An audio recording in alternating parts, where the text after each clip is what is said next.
ഇത് കൊച്ചിയിൽ താണ കപ്പലിനകത്തുള്ള കണ്ടെയ്നറാണ് ഇവിടെ അടിഞ്ഞിട്ടുള്ളത്. എൻ്റെ ഓർമ്മ ശരിയാണെങ്കിൽ ഇവിടെ മുൻപൊരു കപ്പൽ ഇവിടെ അടിഞ്ഞിട്ടുണ്ട്. ഈ കപ്പൽ വന്നതിൻ്റെ പേരിൽ ഇവിടെ ഒരുപാട് നാശനഷ്ടങ്ങളുണ്ടായി. അതുപോലെ തന്നെ ഇവിടെ താമസിക്കുന്നവരുടെ ഒരുപാട് പ്രയാസങ്ങളും ബുദ്ധിമുട്ടുകളും അതൊക്കെ ഇവിടെ ഒന്ന് കാണുമ്പോഴേ മനസ്സിലാവും. ഈ കാണുന്ന കാഴ്ച എന്ന് പറഞ്ഞാൽ വളരെ വളരെ ദയനീയമാണ്, വളരെ ഭയാനകമാണ്. സമയവും കടലെടുക്കാവുന്ന രീതിയിലാണ് ആ വീട് ചരിഞ്ഞിരിക്കുന്ന കാഴ്ചയായാലും ആ സ്ത്രീകൾ നിൽക്കുന്ന അവരൊക്കെ ഇവിടെ താമസിക്കുന്നവരാ, അവരൊക്കെ കാലകാലങ്ങൾ കൊണ്ട് ഇവിടെ താമസിക്കുന്നവരാ. അവരുടെ ബുദ്ധിമുട്ടുകളും പ്രയാസങ്ങളും നമ്മൾ കണ്ടില്ലെന്ന് നടിക്കരുത്. ഇത് ഗവൺമെൻറ് എത്രയും പെട്ടെന്ന് ഇതിന് ഒരു പരിഹാരം കണ്ടെത്തണം.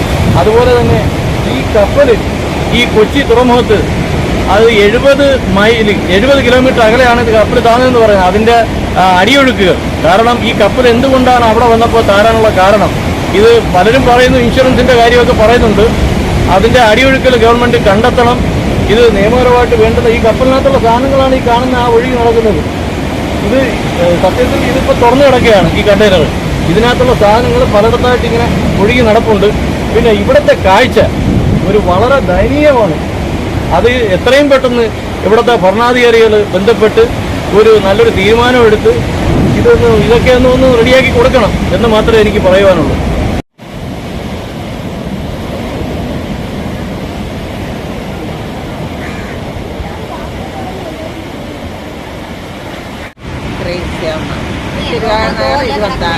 മൂന്നര-4 മണിയാകത്തതേ ഉള്ളൂ.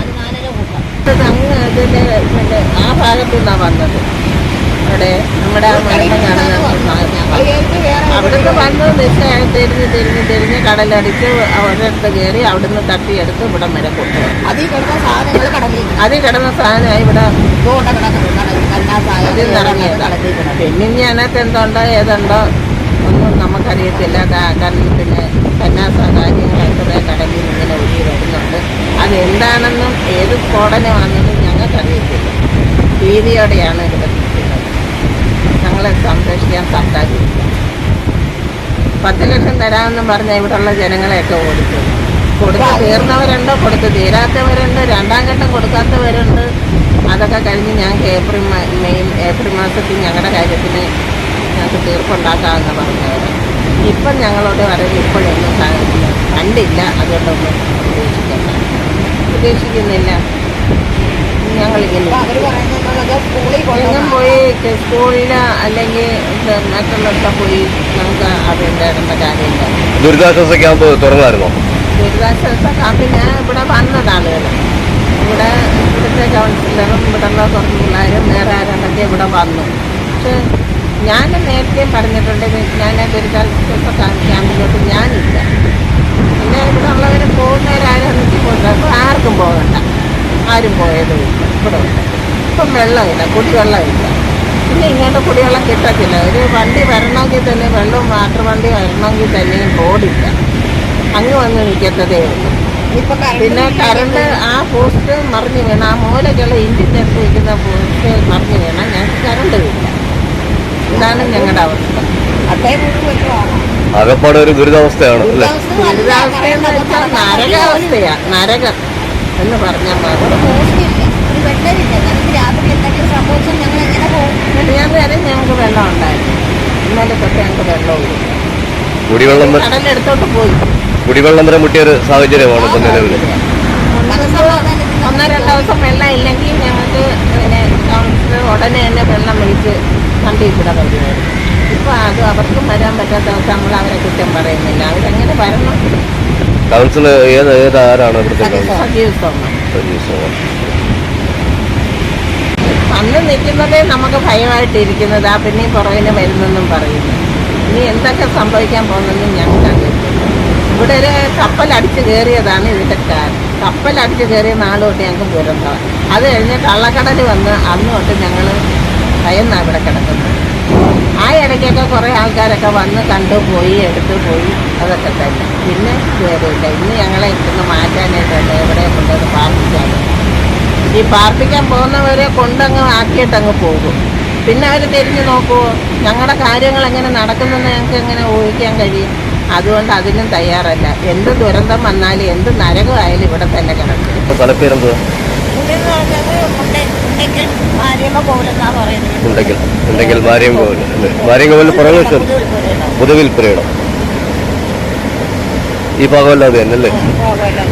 ഏകദേശം എത്ര കുടുംബം കാണും ഇവിടെ?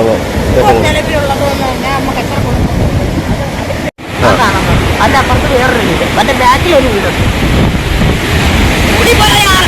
നാലഞ്ച് വീട്, ആറേഴ് വീട് ഒന്നും വന്നു പോയിട്ട് എപ്പോ ചെന്ന് നോക്കിയാലും പണ്ട് വരണം പട്ടെന്തി. അപ്പൊ ഇനി എത്ര നാൾ ഈ സഹിക്കണം?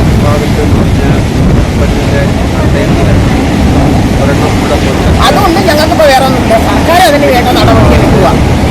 ഇനിയിപ്പോ സ്കൂൾ തുറക്കുമ്പോൾ ഭയങ്കര മഴയും കാറ്റും ഇടിയും ഒക്കെയാ. അത്രേ ഉള്ളൂ നമ്മൾക്കിപ്പോ വേറെ പറയാനുള്ളൂ. ഞാൻ ഈ പറഞ്ഞതെല്ലാം ഞാൻ വീണ്ടും വീണ്ടും പറയില്ല. സുരക്ഷിത ഉണ്ടാവുന്നില്ല രാത്രി കാലങ്ങളിൽ?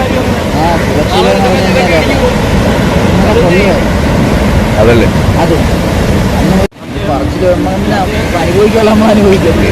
ഈ വെള്ളം പൊട്ടി പോകാൻ തുടങ്ങിയിട്ട് ഞാൻ എൻ്റെ കാശും മുടക്കി വേണ്ടിപ്പിക്കുന്നതാണ്.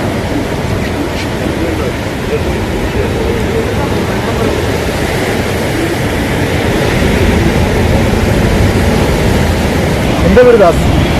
ഇവിടെ ചായ കുടിക്കാൻ തൊട്ടടുത്ത കടയിൽ വന്നപ്പോഴത്തേക്കാണ് ഇത് അടിച്ചു കയറുന്നത്. എന്നിട്ട് ഞാൻ ഇറങ്ങി ആ റൂട്ടിനകത്ത് വലിച്ച് കയറ്റിയായിരുന്നു. എന്നിട്ട് ഈ ആൾക്കാരെല്ലാം കൂടെ എൻ്റെ അടുത്ത് പറഞ്ഞ് മേലോട്ട് കയറാൻ പറഞ്ഞു. അങ്ങനെ മേലോട്ട് കയറി. ഏകദേശം ഇന്ന് എത്ര മണിയോടെയാണ് ഇവിടെ? ഒരു 4:30 മണിയാണ്.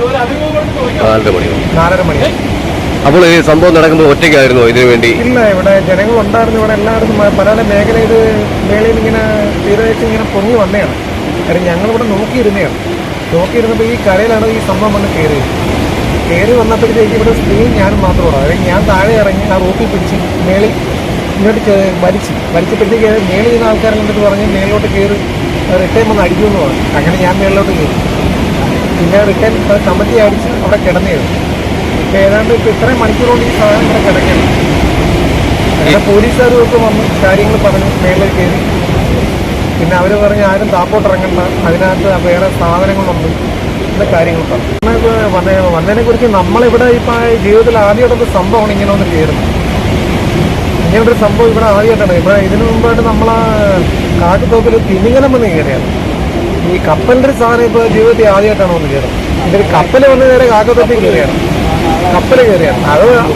അതാണ് നമ്മളിവിടുത്തെ ഏറ്റവും വലിയ നാശമായിട്ട് നമ്മളിവിടുത്തെ ഈ കര മൊത്തം പോയത്. ആ കപ്പൽ വന്ന് കയറിയപ്പോഴത്തേക്ക് അവിടെ ഈ ചെറിയ മുട്ട് ഇടാൻ തുടങ്ങി. ഈ മുട്ട് വന്നതിന് ശേഷം ഞങ്ങൾ ഈ മേഖല കംപ്ലീറ്റ് വീടും പോയി. ഒന്നീ മുട്ട് നീട്ടിയിടുന്നതാണ്. ഇവിടെ ആരും ചെയ്തതുമില്ല, പ്രവർത്തിക്കാനും ആരുമില്ലാതെ. ഇതാണ് ഇവിടുത്തെ ഏറ്റവും വലിയ സംഭവം. ആ മുട്ട് വന്നില്ലെന്നുണ്ടെങ്കിൽ ഈ മേഖലയിൽ എല്ലാ വീടും കണ്ടുപോയത്. ഇവിടെ വീടുണ്ടായിരുന്നു, എല്ലായിടത്തും വീടും പൈപ്പും വെള്ളങ്ങളും എല്ലാം ഉണ്ടായിരുന്നു. ആ മുട്ടാണ് ഞങ്ങളെ ജീവിതം ഈ തീരദേശം മൊത്തം വീടും തകർത്തത്.